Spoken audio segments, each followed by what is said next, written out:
अस्सलाम वालेकुम व्यूअर्स। अगर वर्ल्ड मैप को देखा जाए तो हर गुजरते सेकंड के साथ औसतन 9,500 कमर्शियल प्लेन्स फ्लाई करते दिखाई देते हैं। लाइव प्लेन ट्रैकर को देखा जाए तब भी हर जगह जहाज़ ही जहाज़ मक्खियों की तरह मंडलाते नजर आते हैं। मगर कुछ जगह ऐसी हैं जिनको देखकर ऐसे लगता है कि जहाज़ जानबूझकर वहां नहीं उड़ाए जाते। आखिर क्यों? वेलकम बैक दोस्तों, सब्सक्राइब करें ताकि ऐसी इंटरेस्टिंग वीडियोस आपको मिलती रहें। आज की वीडियो में हम बताएंगे आपको दुनिया के चंद मखसूस मुकामात जिनके ऊपर से प्लेन फ्लाई नहीं कर सकता। नंबर 1, खाना काबा। मुसलमानों के मुकद्दस मुकाम खाना काबा के मुतालिक ये तासुर पाया जाता है कि ये ज़मीन का सेंटर है और यहाँ सेंटर ऑफ ग्रेविटी की वजह से कोई जहाज़ इसके ऊपर से नहीं गुजर सकता और ना ही कोई परिंदा।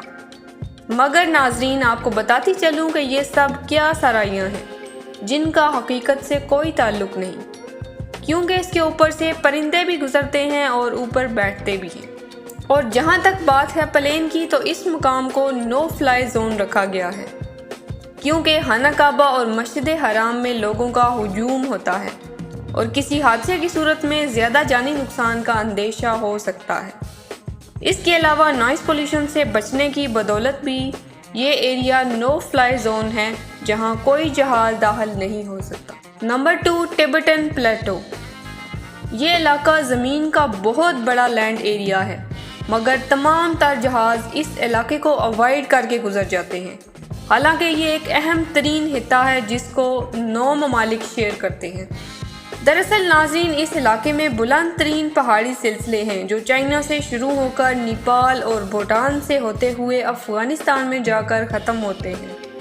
इस पहाड़ी सिलसिले की ऊंचाई तकरीबन 14,000 फीट है और जहाज़ आम तौर पर 35,000 फीट के एल्टीट्यूड पर होता है।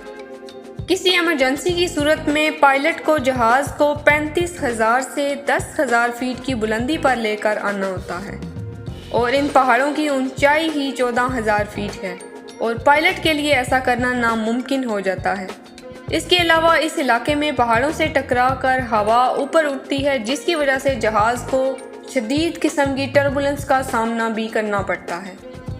इसी वजह से ये इलाका भी नो फ्लाई जोन है। Number 3, volcanoes. नाज़रीन, वोल्केनो ऐश क्लाउड्स की बुलंदी का अंदाज़ा लगाना भी मुश्किल है। 24 जून 1982 को लंदन से न्यूजीलैंड जाने वाली फ़्लाइट को हादसा पेश आया जब वोल्केनिक ऐश जहाज़ के इंजन पर जाकर मेल्ट हो गई और पायलट और क्रू ने सल्फ़र की स्मेल महसूस की और धुआं भी। मगर ये वो वक्त था जब सिगरेट पीने पर पाबंदी नहीं थी और लोगों ने उस धुएं को सिगरेट का धुआं ही ख्याल किया। फिर अचानक इंजन बंद होने की वजह से जहाज़ का एल्टीट्यूड गिरने लग गया, जो 37,000 फीट से अचानक 12,000 फीट पर आ गया। मगर खुशकिस्मती से जहाज़ के 3 इंजन काम करने लग गए और जहाज़ को बहफाजत नीचे उतार लिया गया। इसके बाद से लेकर वोल्केनोस के ऊपर से जहाज़ का गुजर ममनू करार दिया गया। Number 4, craters. क्रेटर्स देखने में जितने हौलनाक होते हैं, इससे कहीं ज़्यादा नुकसानदेह हो सकते हैं। अगर जहाज़ हाई एल्टीट्यूड पर फ्लाई कर रहा हो तो कोई मसला नहीं बनता, मगर अगर जहाज़ लो एल्टीट्यूड पर हो तो ये क्रेटर अपने अंदर भी इस जहाज़ को खींच सकता है।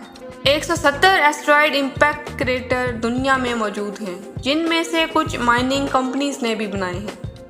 क्रेटर के अंदर गर्म हवा ऊपर को उठती है और बाहर की ठंडी हवा क्रेटर के अंदर जाने की वजह से वोर्टेक्स इफेक्ट पैदा हो जाता है, जिसमें सक करने और चीज़ों को अपने तरफ खींचने की ताकत पैदा हो जाती है, जो जहाज़ तक को भी अपने अंदर गिरा सकता है। Number 5, area 51। US state Nevada में मौजूद 7,500 स्क्वायर किलोमीटर रकबे पर फैला ये इलाका भी जहाज़ों के लिए नो फ्लाई जोन है, जिसके मुतालिक लोगों का कहना है कि यहाँ टॉप सीक्रेट्स रखे गए हैं। चारों तरफ पहाड़ों से घिरी इस बेस पर अगर कोई जहाज़ फ्लाई कर रहा हो तो उसको अपनी समत तब्दील करने का कहा जाता है, मगर इसके बावजूद अगर कोई समत तब्दील ना करे तो इस जहाज़ को शूट करने की अथॉरिटी भी इनके पास मौजूद होती है। ये थी नाज़रीन हमारी आज की वीडियो। उम्मीद है पसंद आई होगी। लाइक एंड शेयर कीजिए। नेक्स्ट वीडियो तक के लिए इजाज़त दीजिए। अल्लाह हाफिज़। السلام علیکم۔